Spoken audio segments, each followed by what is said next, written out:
Wolfpack Nation, we are here today to break down probably one of the biggest games NC State's had in quite some time here. We have on here Lawton Swann here with us from the Clemson podcast. Again, first of all, thank you so much, Lawton, for joining us. Really do appreciate it today. Yeah, good to be with you guys, and certainly looking forward to a big game in Death Valley under the lights. Game day is going to be there, so I know it's got to be exciting for Wolfpack Nation. Absolutely. Well, again, I mean, it's great being to this point. I know that Dorn and Dabo have had their their back and forth from time to time, but overall, I mean, I know there's a lot of respect there. And both the guys are relatively young. For what they've done so far. Obviously, hats off to Dabo and hats off to the Clemson. For taking a shot on a wide receiver coach and then working out in dividends. So got to give the shout outs there for that. But want to get, first of all, make sure again, if you haven't already, make sure again, hit that subscribe button and hit that notification bell so you don't miss out whenever we release any new NC State content. And also to give us a follow, Tuffy Talk now on Twitter and Instagram. And if you're a big NC State fan just like us, make sure to hit that like button as well. But jumping right into Lon, so obviously, again, I think it's an interesting time, and obviously for Clemson, they just got off of a nail biter win for sure against number 21 Wake Forest at Wake Forest. So first of all, were you at that game, or are you watching it from your house, or what? No, I took it in from here. I haven't been up to Wake in a couple of seasons. Obviously, with just at this point, there's so much coverage that you can get from home, especially now that they do all the Zoom post games. I mean, it really sometimes it just doesn't make sense. I've got all my computer screens right here, and I'm able to cut video from the game while it's happening. So it's just kind of a advantage. But no, I mean, we do go to all the home games, and certainly would travel if it's a major bowl game, et cetera. And I've got some guys that go to, they were at the Georgia Tech game over in Atlanta to kick off the year. But this past weekend, noon kickoff, I was like, you know what? My kids had soccer matches. I'll just settle in right here and go do that in the AM, and then, get the afternoon rolling. That makes sense.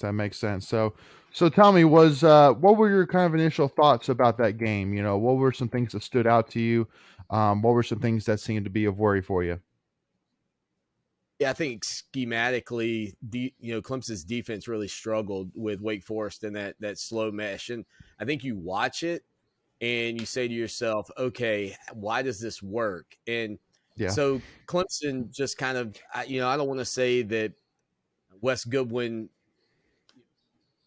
I guess the best terminology would be that Wes Goodwin didn't want to force Wake Forest hands, but he kind of just played into what they wanted to do. I mean, he kept one safety. They continued to throw the football down the field. Clemson's corners were on islands, which is something we were accustomed to at Clemson when Brent Venables was there.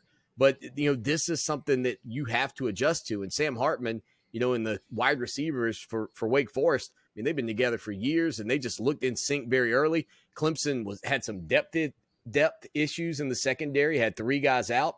So that kind of exacerbated the problem. And ultimately, Wake Forest took advantage of that.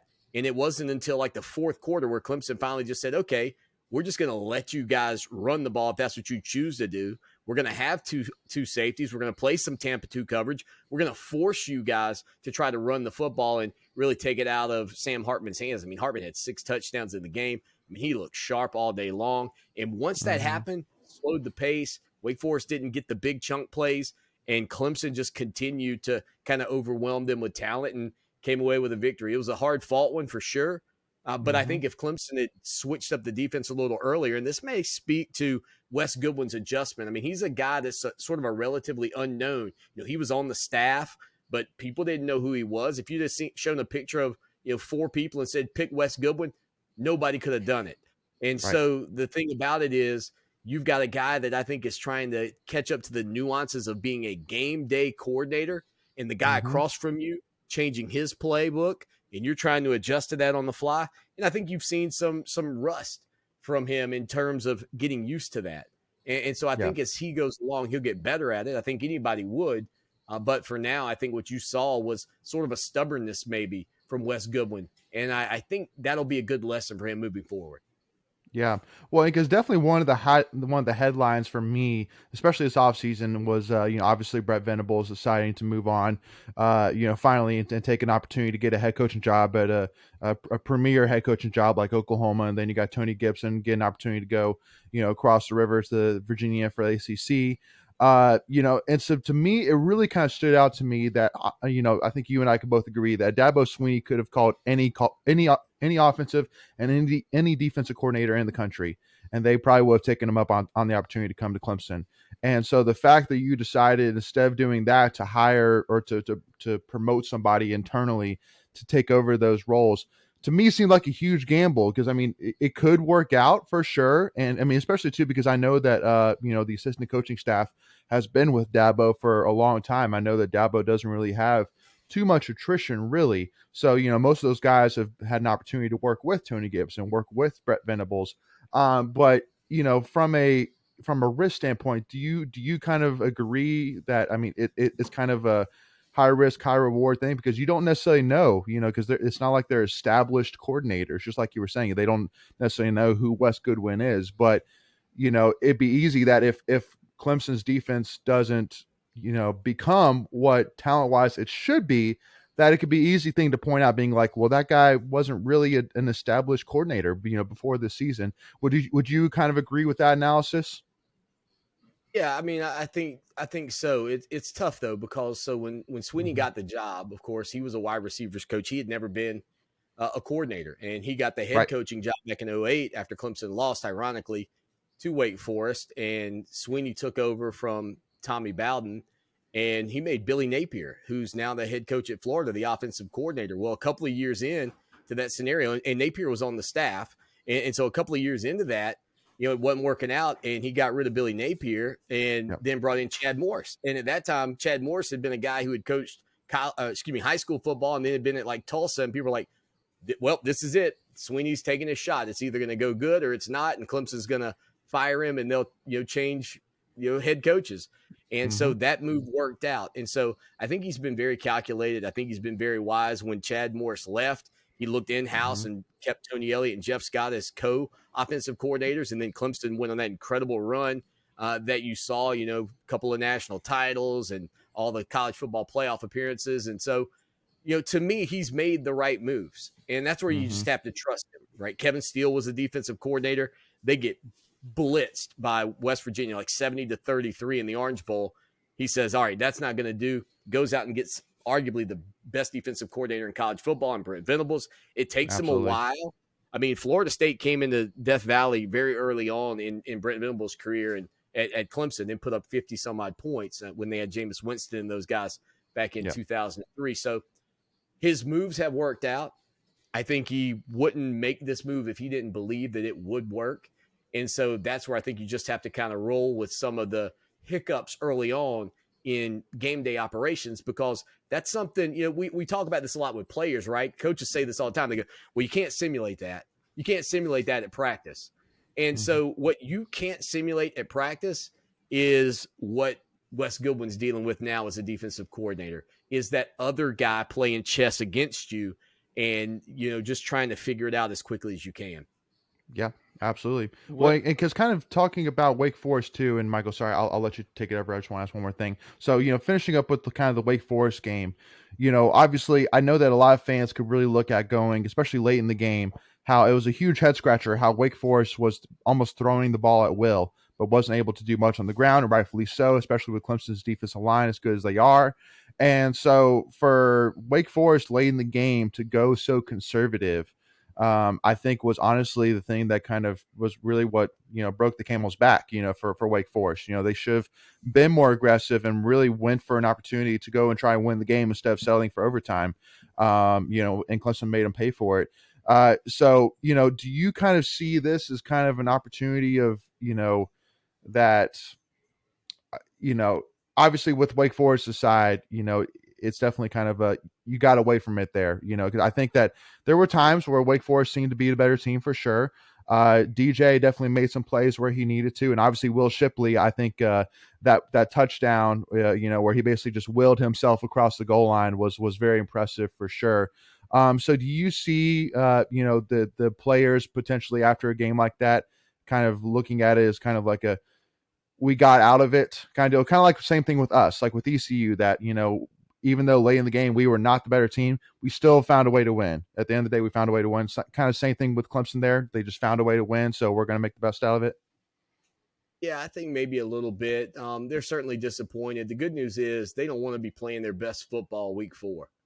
They want to Right. be playing their best football in the final couple of weeks of the season and gearing up for like an ACC championship or the college football playoff. So, Dabo Sure. Swinney will tell you it's a developmental game, and they're just trying to get better every week. They certainly weren't Yep. perfect. No team is. You mentioned that game with East Carolina, and if East Carolina had a kicker, worth whatever you want to say, 10 cents or whatever, they win that ball game. But it just didn't work Yep. out for them. And so, it Yep. happens. You take a deep breath, you move on to the next one. I was asked on a radio show up in Greenville the other day. They said, look, do you think if Clemson wins every game by 1 point the rest of the way, that they would be in the college football playoff? I said, yeah, absolutely. You'd be undefeated ACC champion. So whether it's by 100, regulation, double overtime, you got to win the game. And that's what Clemson did. So I'm sure they're very excited about it. They're not going to not celebrate, believe me, because Dabo Swinney will tell you it's hard to win. So, yeah, I think Yeah. they'll move forward and they'll learn a lot from the tape.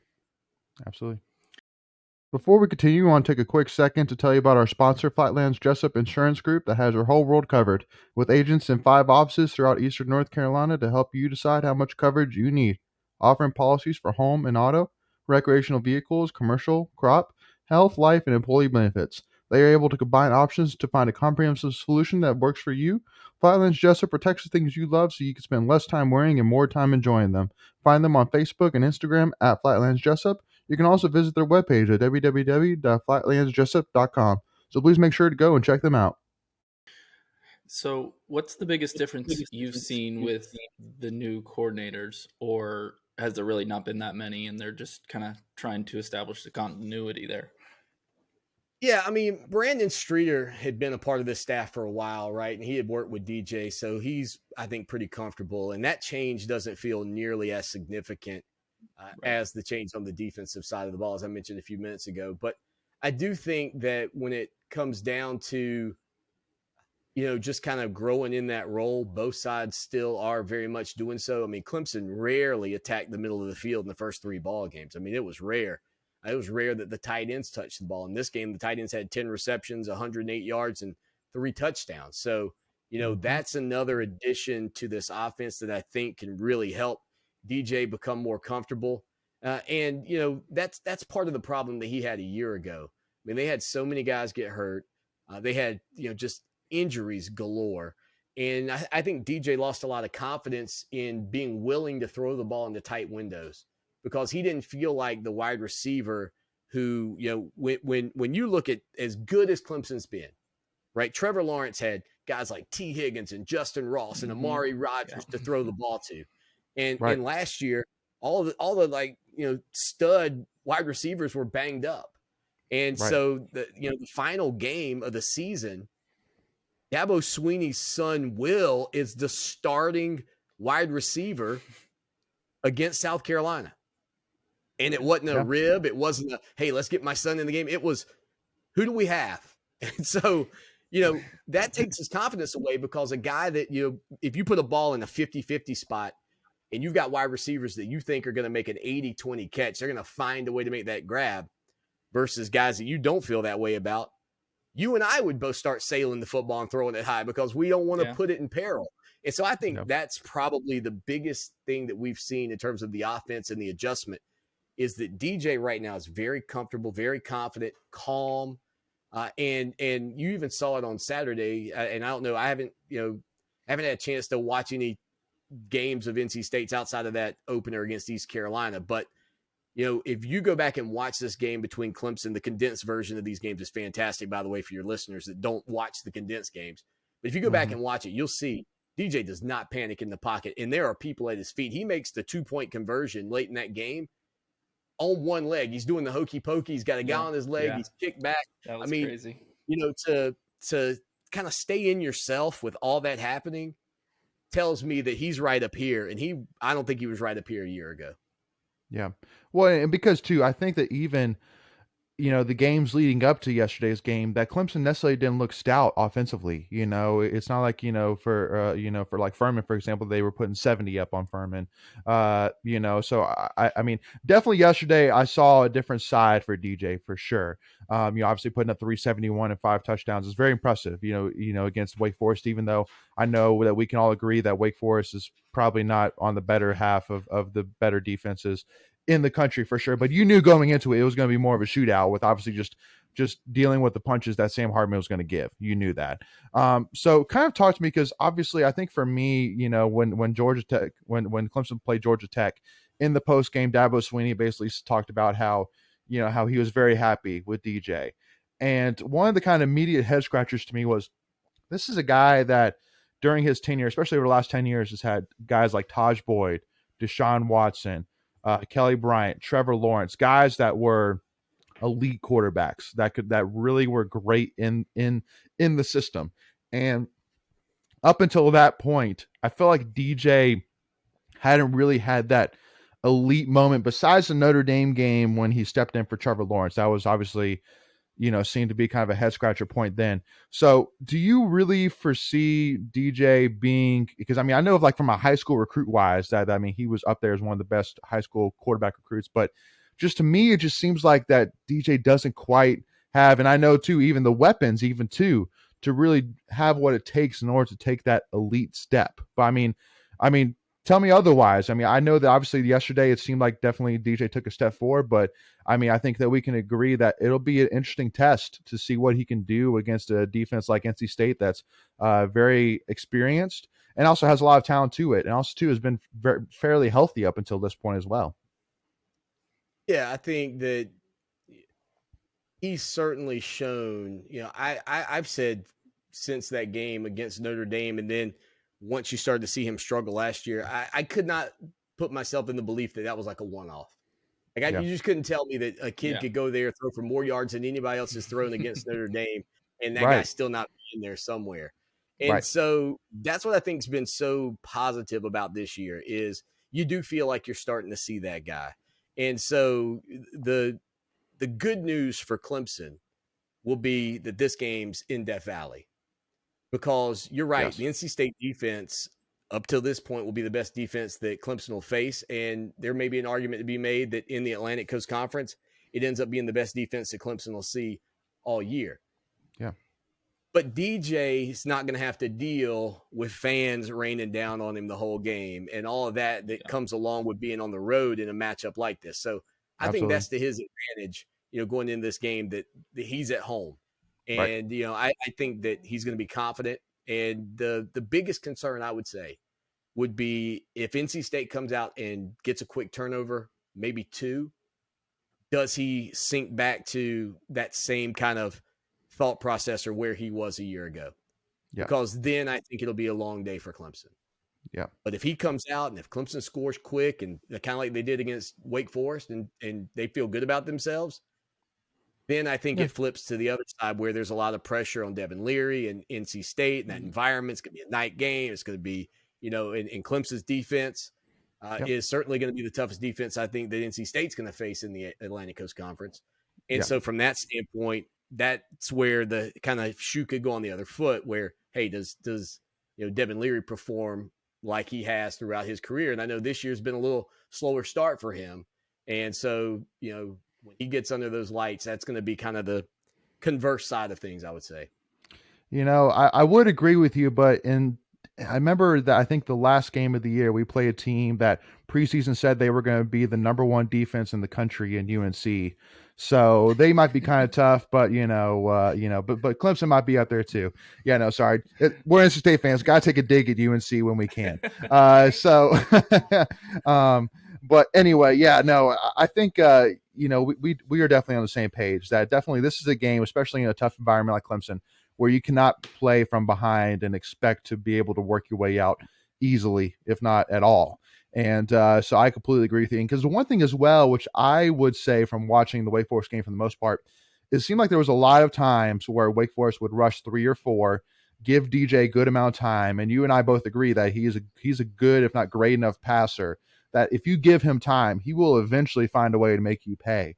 So, and I know because like looking at last year's game too, that one of the things that we did was really try and blitz a lot more to try and get to him, try and get under his skin a little bit, try and throw him off his game a little bit. I feel like to me, that's really what you have to do with a guy like DJ, and especially too with an offense that doesn't have, and again, correct me if I'm wrong, but definitely from what I've seen, definitely just doesn't have that stud wide receiver like a Mike Williams, like a Sammy Watkins, like DeAndre Hopkins, like it used to. Is that you have to get to him, and you have to trust that your cornerbacks and your defensive backs are going to be able to hold it down for those 3-4 seconds while your guys get to him. So would you kind of agree that if there was a way to kind of shut down DJ, that's how you have to do it? You have to blitz, you have to get to him, you have to get under his skin a little bit. I think you definitely want to rush him. From Clemson's standpoint, they feel a lot better about the offensive line than they did a year ago. That's for sure. Right. Yeah.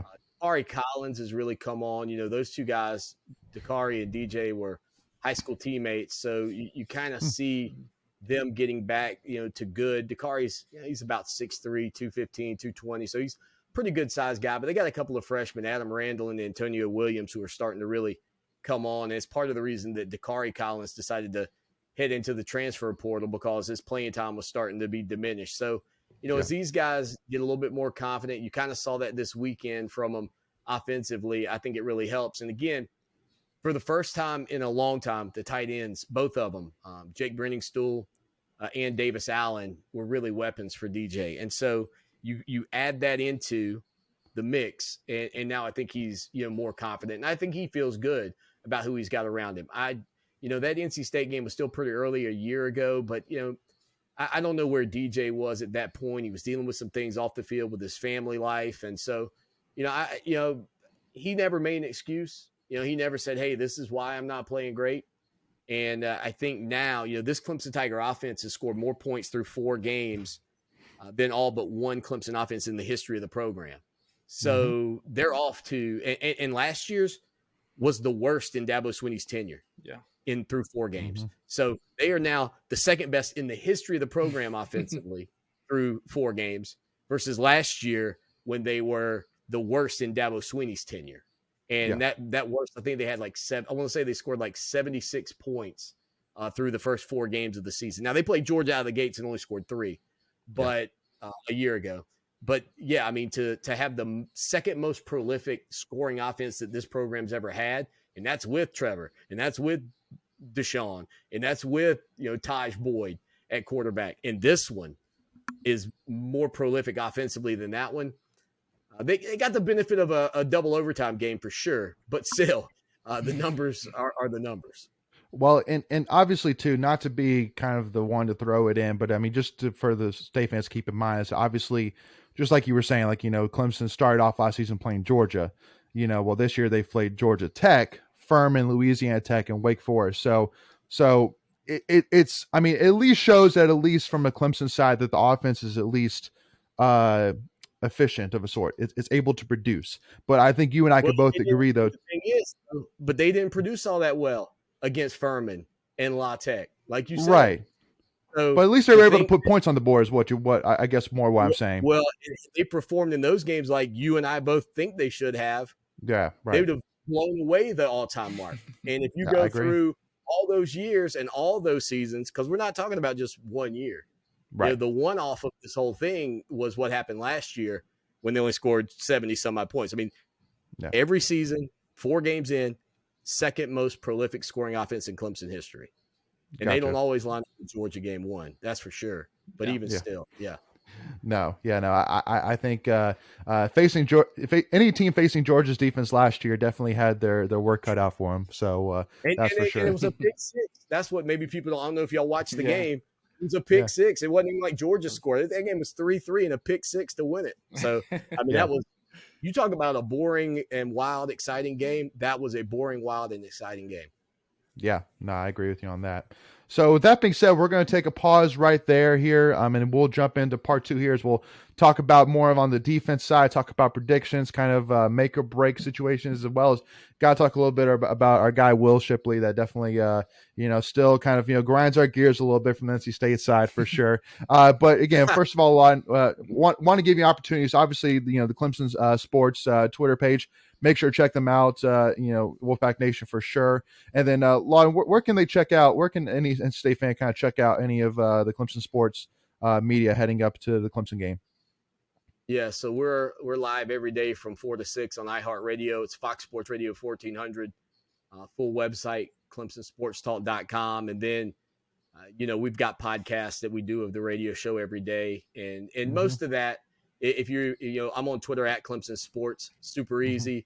You can find it there. And then we're the same on Instagram, just a ton of graphics and, all kind of stuff like that. So we got it covered, fully 24 hours a day, 7 days a week. Sometimes I wish it was only 6 months a year because I could use a little extra break, but Sure. It's full throttle most of the time, especially right now with college football rolling.